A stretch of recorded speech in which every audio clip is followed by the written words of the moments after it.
Okay, so here's round two, slightly more complicated.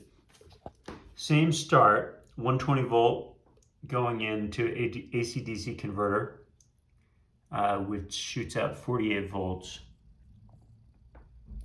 Now, right here we have a junction which goes to this inductor, and then it also goes directly into the sow cable. So the inductor is going to this RAK wireless unit, which takes an Ethernet input from the router, as well as 12 volt DC power coming from a regular household adapter.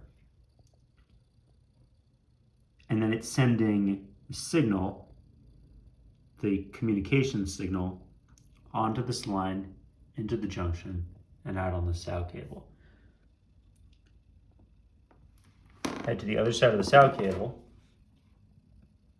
That's right here. An even bigger junction, which goes to the inductor, which goes to the RAK wireless unit. It goes to a 48 volt variable to 12 volt constant power source for the remote RAK wireless unit. And it also goes into the PoE injector, which accepts 36 volts to 72 volts DC.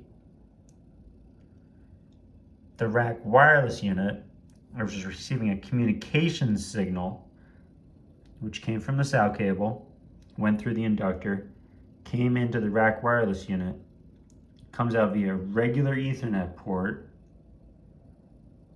into the PoE injector. PoE injector is receiving variable power from the sow cable. That signal goes along another regular Ethernet cable, 802.3 AF PoE, and that's serving this Axis camera.